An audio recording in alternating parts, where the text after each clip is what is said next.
Salut tout le monde, ici iPhone THQ. Aujourd'hui, je vous présente comment déverrouiller votre appareil. Donc aujourd'hui, officiellement, le Unlock est sorti. Donc c'est pas pour le baseband 0.5.14 ni pour le 0.5.15 qui est... Le 0.5.14 c'était pour le 4.1 puis le 0.5.15 ça c'est pour l'iPhone 3G, 3GS au firmware 4.2 et 4.2.1. Mais c'est pas en fait ce baseband là qu'on va déverrouiller, c'est une autre méthode, c'est plus compliqué qu'avant. Avant on avait juste à aller sur Cydia et installer Ultrasnow. Donc là cette méthode là est pas mal plus compliquée. Qu'est-ce qu'ils font dans le fond, qu'est-ce qu'ils ont proposé la Dev Team, c'est ils prennent le baseband du iPad qui est le 0.6, c'est le 0.6.15. Ils prennent le baseband du iPad puis ils mettent sur l'iPhone 3G et iPhone 3GS. Donc qu'est-ce que ça fait, c'est ça augmente votre baseband à la place d'être en 0.5 qui est en 0.6. Puis ce baseband là, il y avait une faille dedans qui a été utilisée, puis Ultrasnow il devient compatible. Et après ça, vous allez pouvoir utiliser votre appareil avec n'importe quel opérateur. Mais par exemple, il y a des désavantages. Qu'est-ce que ça fait, c'est si vous augmentez votre baseband au 0.6.15, vous perdez la garantie de votre appareil parce que Apple va savoir que vous avez joué dans le système. Puis c'est ça, puis le baseband ça ne se rechange pas par la suite. Donc vous perdez votre garantie de votre appareil. C'est ça qui est dommage. La deuxième chose, c'est que après avoir déverrouillé avec sur le baseband 0.6.15, vous pouvez plus revenir en arrière. Donc vous pouvez pas revenir à un autre baseband en arrière. Dans le fond, ça n'a pas vraiment des avantages parce que si vous avez besoin d'un Decimlock, ben dans le fond ça change rien pour vous parce que vous voulez tout le temps le Decimlocker. Mais si vous n'avez pas besoin d'un Decimlock, augmentez pas à 0.6.15, ça donne rien. C'est inutile puis vous allez perdre votre garantie. Puis vous pouvez pas restaurer un firmware d'origine. Il va toujours falloir utiliser un custom firmware. Mais ça vous dérange pas vraiment non plus puisque vous avez toujours besoin d'un Decimlock. Donc c'est toujours mieux d'utiliser des custom firmware. Donc dans le fond c'est ça pour les informations. Ce que vous avez besoin pour dans le fond le déverrouillage, c'est Redsnow, la nouvelle version qui est sortie aujourd'hui. C'est la 0.9.6, la bêta 5. Puis ça vous prend aussi le firmware de votre appareil. Donc moi aujourd'hui je suis avec un iPhone 3GS qui est bloqué TELUS, l'opérateur TELUS québécois. Puis je veux le mettre sur Rogers. Donc ici j'ai ma carte SIM Rogers. Puis je vais le mettre dans mon iPhone pour le déverrouiller. Donc je vais vous montrer comment faire ça. C'est ça, c'est un petit peu plus compliqué que d'habitude. Donc c'est ça, qu'est-ce que ça vous prend, c'est Redsnow puis votre firmware. Je vais mettre deux liens dans la description, vous downloadez ça, vous mettez ça sur le bureau. Puis ensuite, on va double-cliquer sur Redsnow. Avant, je vais juste vous montrer que je suis bien. Là, je suis jailbreaké avec Redsnow en 4.1. Donc, si je vais dans Réglages, Général, About, ici on peut voir que c'est la version 4.1. Puis mon baseband, c'est le 0.5.14. Donc, celui-là, il n'était pas déverrouillable. C'était le 0.5.13, le dernier baseband qui était déverrouillable. Donc, si vous êtes au 4.2.1, vous avez sûrement le 0.5.15. Donc, il faut faire la même procédure pour le faire. Donc, vous prenez Redsnow, la nouvelle version. Vous allez chercher votre firmware que vous avez pré-downloadé. Donc, il est sur le bureau. Ici, ça fait Open. Puis ici, si vous avez un iPhone 3GS, ça va vous demander ça ici. Est-ce que c'est une nouvelle version du iPhone 3GS? C'est-à-dire si vous avez le Whole Boot ROM ou le nouveau Boot ROM. Si vous avez le nouveau Boot ROM, vous cliquez sur oui. Si vous avez l'ancien, vous cliquez sur no. Oups, je me suis trompé. Donc je refasse ça parce que moi j'ai le nouveau boot ROM. Donc je resélectionne mon firmware. Ça me demande encore la même question. Je clique yes puisque j'ai le nouveau boot ROM. Ensuite je fais next. Ça va patcher le kernel. Et voilà. Donc là vous avez une nouvelle option qui est arrivée. C'est Install iPad Baseband. Donc si vous voulez Decimlocker, il faut que vous installez le baseband du iPad. Donc ce qu'il faut faire, c'est cliquer pour Install Baseband. Puis là vous avez de l'information. C'est sûr, si vous voulez le faire, vous cliquez sur oui. Si vous voulez pas le faire, vous cliquez sur non. Donc moi je veux le faire, vous cliquez sur yes. Puis là Install Cydia, il reste coché. Si vous n'êtes pas jailbreaké, vous cliquez sur Install Cydia, ça va l'installer en même temps. Mais moi ici, j'ai déjà Cydia d'installer, donc je le ferai pas pour rien. Donc je vais tout simplement décocher Install Cydia. Là je vais cliquer sur Next. Puis ensuite là, ça vous dit de fermer votre appareil. Donc on pèse 3 secondes en haut. Puis tout ce qu'on va faire, c'est l'éteindre.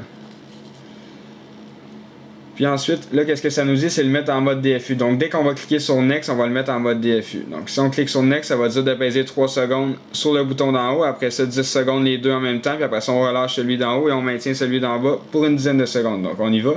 On pèse sur Next. On pèse 3 secondes en haut. Après ça, on maintient les deux pendant une dizaine de secondes. Redsnow, il nous donne les indications également. Donc, ça peut nous aider. Ensuite, on peut relâcher le bouton d'en haut, puis on maintient celui d'en bas pour qu'il se mette en mode DFU. Donc là, l'ordinateur devrait le reconnaître correctement. Il faut juste que j'autorise ça. OK. Donc là, qu'est-ce que ça fait? C'est dans le fond, ça prépare pour mettre le baseband du iPad. Puis, ça fait la même chose que d'habitude. Donc voilà, ça fait downloading jailbreak data. Et là, Redsnow il dit que ça reboot. Et là, ça dit done. Donc, ça fait la même chose que quand vous jailbreakez normalement avec Redsnow. Là, on peut tout simplement attendre.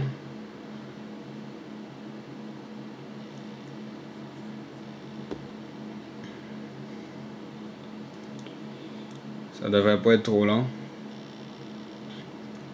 Et voilà, là, ça dit flashing baseband. Don't interrupt. Fait qu'il faut pas vous déconnecter à rien, vous le fermez pas, vous faites rien, vous le laissez travailler.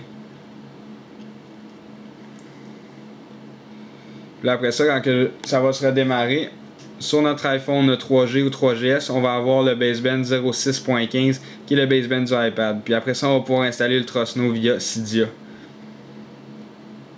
Donc c'est sûr que ça fait beaucoup d'informations, mais si vous suivez toutes les étapes, ça devrait fonctionner pour vous. Puis après ça, qu'est-ce qui est bien, c'est que si Apple sort un nouveau firmware, mettons la 4.3, puis le baseband c'est le 05.16 par exemple. Je sais pas qu'est-ce que ça va être, mais par exemple, si c'est le 05.16, ben vous, ça va rester quand même au 06.15, puis vous allez pouvoir toujours le déverrouiller. Donc ça, c'est un avantage. Mais c'est ça, le gros désavantage, c'est vraiment de perdre la garantie. Donc c'est ça, on laisse travailler, puis je sais pas, je le fais en même temps que vous, là. C'est la première fois que je le fais, je sais pas ça prend combien de temps. Donc on va le laisser travailler. Donc voilà, maintenant ça est terminé. Tout ce qu'on a à faire, c'est d'attendre que ça redémarre notre appareil. Donc ça se peut que ça prenne vraiment un certain moment pour flasher le baseband. Mais vous le laissez travailler, puis laissez-le connecter au USB parce que si jamais vous n'avez plus de batterie, ça peut que ça bug. Donc laissez-le connecter au USB, puis laissez-le travailler, puis ça va se redémarrer quand ça va être le temps. Donc il va juste redémarrer. Puis après ça, c'est très simple. Notre baseband va être en 06.15, puis après ça, il y aura juste à installer Ultrasnow, puis redémarrer, puis on va faire le test avec la carte SIM pour voir si ça fonctionne. Pendant que ça reboot, je vais préparer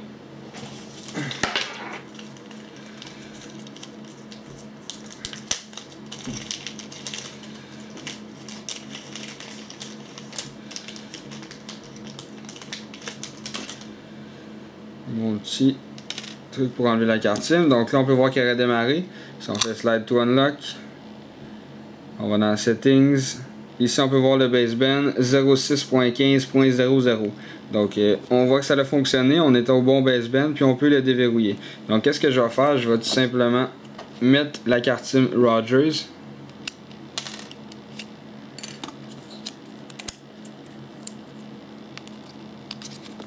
Donc, j'ai ma carte SIM Rogers. Puis là, ça ne trouvera pas le réseau. C'est normal parce qu'il n'est pas déverrouillé. Donc, qu'est-ce qu'on va faire? C'est tout simplement aller dans Cydia. Ça va faire loading. Avec un petit chargement des données, on va le laisser faire pour qu'il ait cherché la nouvelle version d'Ultrasnow qui est la 1.2.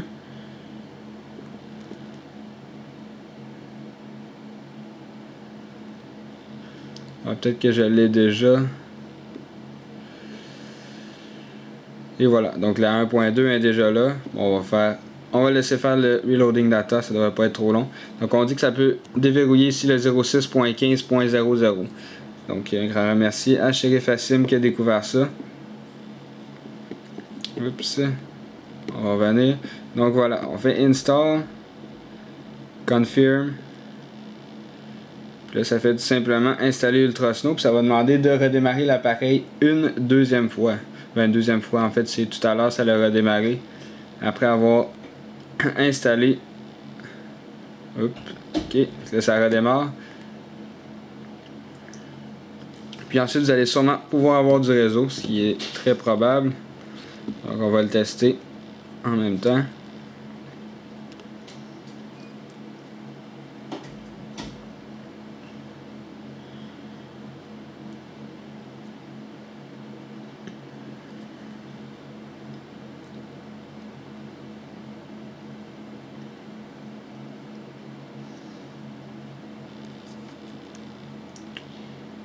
C'est quand même long avant qu'il redémarre. Ah, et voilà. Donc là, il recherche le réseau. Le réseau Rogers, on va le laisser travailler.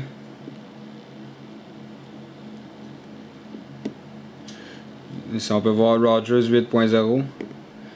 Donc, il a découvert Rogers.